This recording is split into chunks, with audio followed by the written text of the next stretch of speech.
Well, hello there, friend. Welcome back to the Construction Leadership Podcast.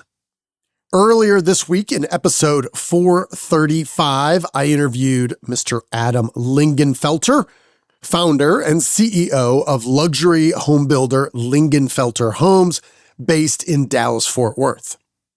Prior to that conversation, my team and I got a walking tour of this incredible $5 million home that took over 2 years to build in Bartonville, Texas.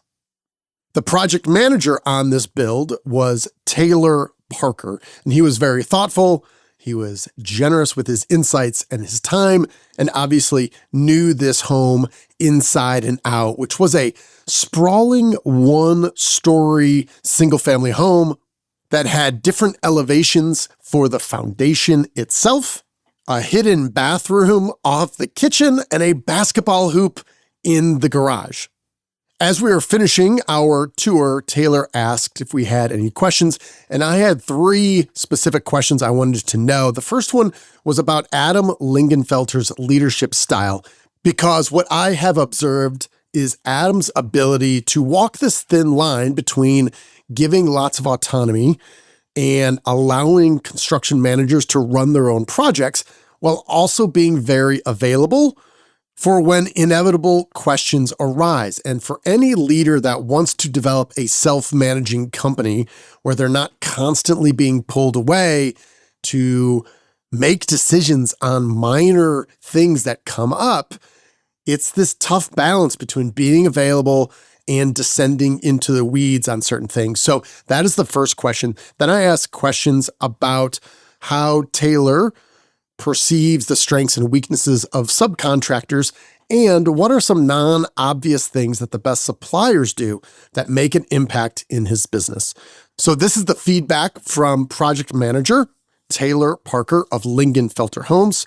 I hope you enjoy it. I got a question for you. Okay. How would you describe Adam's leadership style on a build like this that goes over the course of a year? Involved, one, for sure. I would say Adam is driving by, checking in on the job once, twice a week. Hey, do you need something? Giving you a phone call. Hey, is there something? I have never been in a situation where I didn't feel like I could pick up the phone and call and ask him. Even if it was over my head, he's like, hey, let's meet tomorrow at 8:30 and let's go over it. Let's walk through it, and maybe this is bring the homeowner along as well. Let's kind of pick their brain and see how they want to go.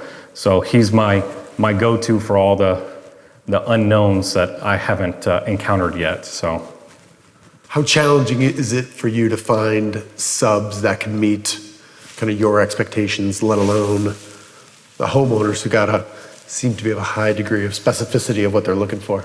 I think it's hard to find good subs who take pride in their work and are held accountable of their work. And I think that's kind of what separates us from other people is, like on a house like this, normally a painter would take 5 weeks. We took 9 weeks because we wanted to get it right.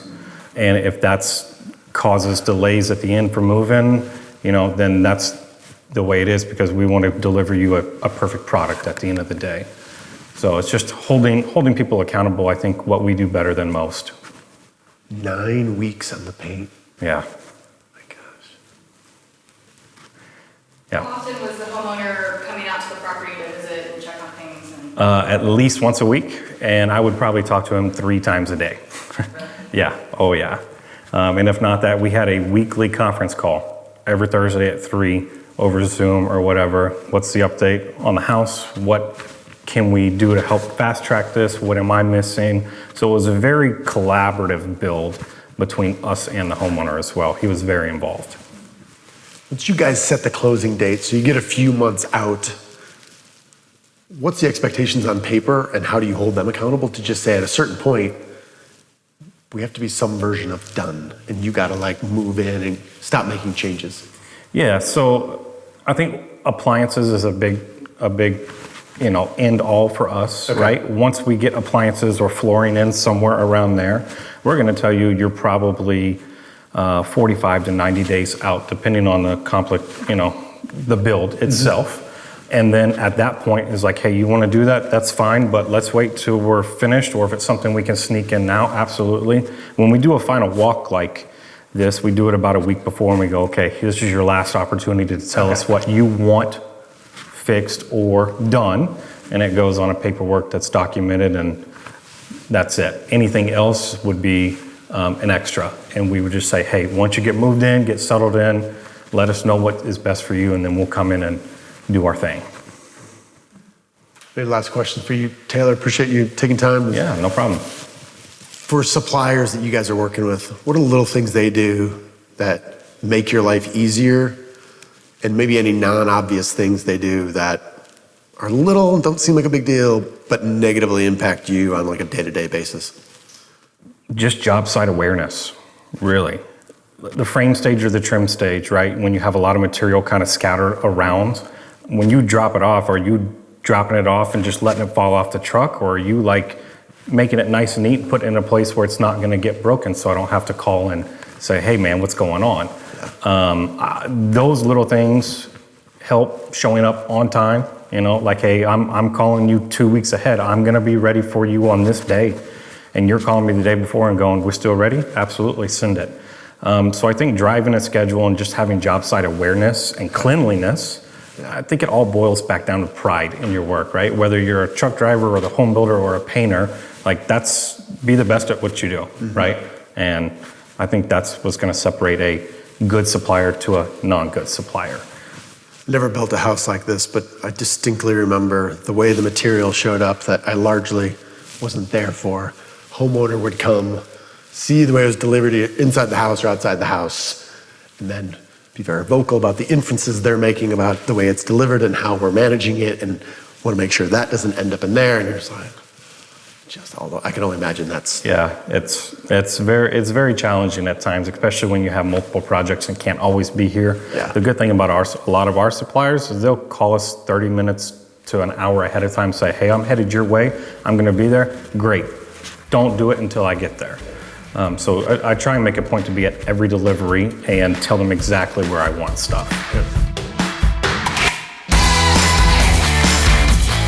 All right then, friend. Hopefully you found value in this short little bonus episode. If you did, feel free to share it with your network and the people that work for you. It's these little details that end up making a huge impact, not only in the construction manager, but ultimately the homeowner as well.